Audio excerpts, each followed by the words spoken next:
చెప్పే పాయింట్ ఏమిటంటే, నేను చెప్పే పాయింట్ ముందు ఇంకో స్టోరీ చెప్తాను. ఒక అబ్బాయి అమ్మాయి ప్రేమించుకున్నారు. వన్ ఇయర్ పాటు ప్రేమించుకున్నారు. ప్రేమించుకున్న తర్వాత అమ్మాయి వచ్చి, శేఖర్ మా ఇంట్లో సంబంధాలు చూస్తున్నారు, మంచి సంబంధం వచ్చింది, ఒక డాక్టర్ సంబంధం, నేను చేసుకుంటాను అని. అప్పుడు ఈ అబ్బాయి ఏమన్నాడంటే, నిజంగా నాకన్నా డాక్టరే గొప్పవాడు కాబట్టి చేసుకో, నేను త్యాగం చేస్తాను అన్నాడు. అప్పుడు ఈ అమ్మాయి అయింది, నేను ఈ మాట చెప్పగానే ఛీ నీచురాలా, ఈ ప్రపంచంలో మన ప్రేమను ఎవరు అడ్డుకుంటారో చూస్తాను అని భుజం పట్టుకుని దగ్గరికి లాగి నా కళలో చూస్తూ ఏ శక్తి మన విడదీయలేదు అంటాం అనుకున్నాను. నీలాంటి నీచుడిని పిరికివాడిని పెళ్లి చేసుకోవాలనుకోవటం నాదే బుద్ధి తక్కువ అని వెళ్ళిపోయింది. ఇదైన 1 ఇయర్ ఇంకొక ప్రేమలో పడ్డాడు.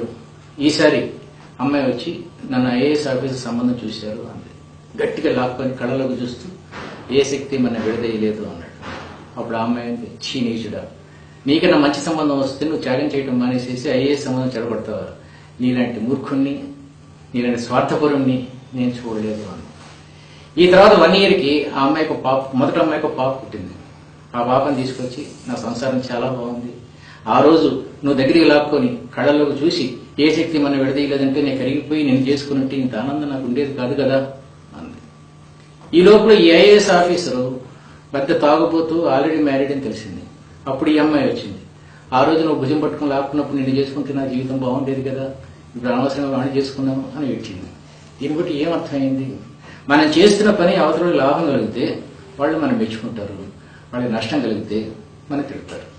ఇప్పుడు కలిగిన లాభం రేపు నష్టమైనా తిడతారు, ఇప్పుడు జరిగిన నష్టం రేపు లాభం అయితే మెచ్చుకుంటారు. సో మన జీవితం మనమే బతకాలి, ఇంకొకరికి హాని చేయకుండా, మనకి నష్టం జరగకుండా మన జీవితం మనం బతకటమే మానవ సంబంధాలకి మొట్టమొదటి మెట్టు. అలా బతికిన రోజు పెడుసు ఊడిపోయినట్టు మనకు అనవసరమైన వాళ్ళందరూ వెళ్ళిపోతారు. టైం మేనేజ్మెంట్తో నిజాయితీగా నీ బతుకు నువ్వు బతుకుతూ ఉంటే నీ ప్రవర్తన విధానం నచ్చిన వాళ్ళు మాత్రమే నీతో స్నేహం చేస్తారు. అదే నిజమైన స్నేహం, అదే నిజమైన మానవ సంబంధం.